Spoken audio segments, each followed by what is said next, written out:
Hey everyone! Welcome to the J Chase Films vlog. On this week of the vlog, I'm showing you all how I animate and do the special effects to make Spongebob in real life possible. That was me last week. I was trying to make a behind-the-scenes video for Spongebob in real life, but, well, you see, this guy thought that this video you're watching right now would be no problem. He was so wrong. I had spent hours over the past 2 weeks not only editing this shot... Oh, Sandy, we both know I am faster than you. but also spending a huge amount of time talking into a camera and explaining step by step how I was doing the work. I set up a screen recording program that I found a copy of on my old computer so that you could all see what I was doing at the same time that I was talking about it. But little did I know that I picked the worst week to try to make this video, because there was a ticking time bomb that was just waiting to hit me. So this week's vlog is titled, How I Animate SpongeBob in Real Life, or How Not to Make a Behind the Scenes Video. Because today, I'm gonna finish what this guy could not. So last week, I started to notice some problems. I saw glitches and error messages that I have never seen in the whole 7 years that I've been using these programs. Certain processes simply didn't work, and I found myself spending the time to fix problems instead of actually getting work done. Oh, and you remember those videos I recorded with my screen? Yeah, they would crash after 5 minutes. These clips recorded almost an hour of work each, and only the first few minutes were actually there. After some research, I discovered that this is all due to me not understanding how my new computer stores information. See, my last 2 computers stored all their info on a single drive. My new computer has 2 drives, one for storing programs and software, and the other a 2 terabyte drive for storing files. I was storing my files in the wrong drive. I had actually filled that smaller drive to such a capacity that my programs couldn't function properly. Now that's okay, because I am still going to get this video done for tomorrow.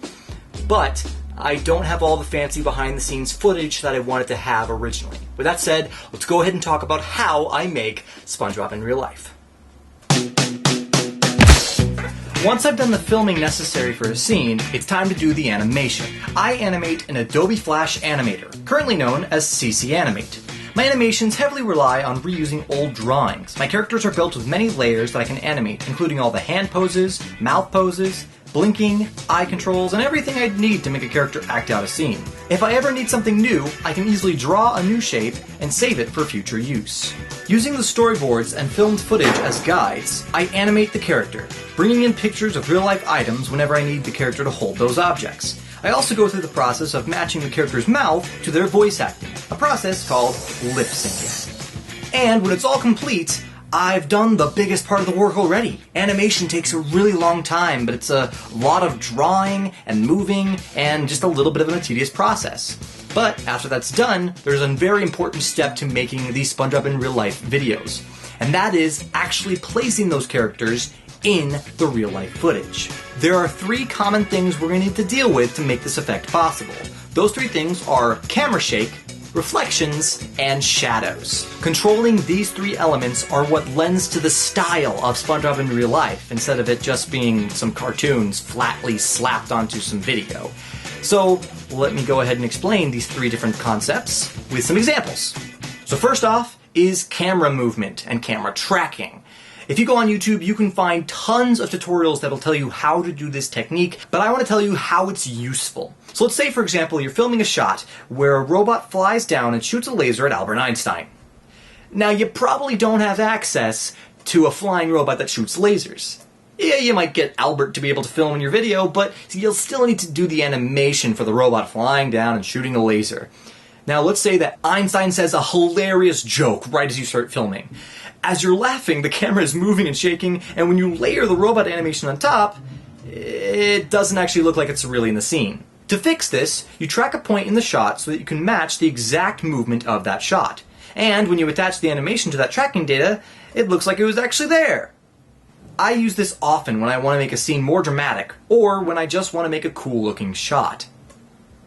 The second effect I do for Spongebob in real life is adding reflections. Now, this is a little bit more of a rare special effect, but you can see it in some great examples, especially from episode 2, where the characters are reflected into my car. Reflections just add that extra level of detail, and most of the time, it's really just as easy as taking the animation I've already done, flipping it, and then kind of making sure to change its color values, make it a little bit darker, but match what the colors of the world are in the reflection with the colors of the cartoon character.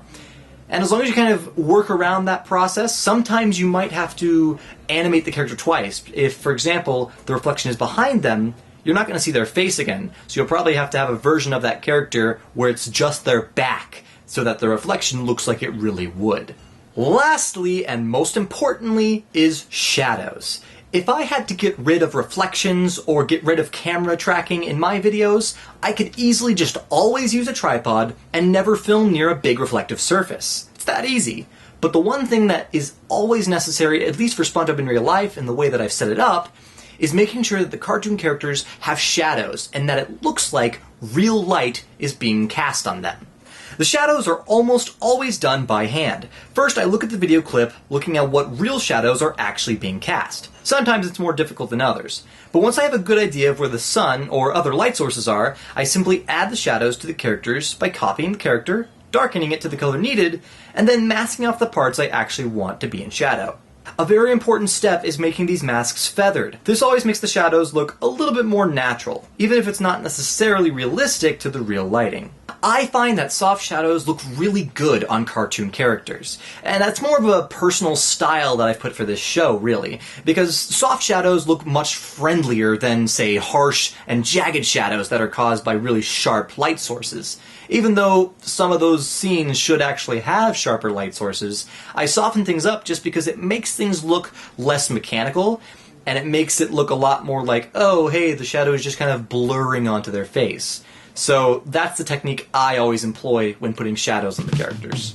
And that's basically it. That's all the steps that I go through to make Spongebob in real life. I film, I do the animation, and then I put the characters into the real world using different special effects and techniques.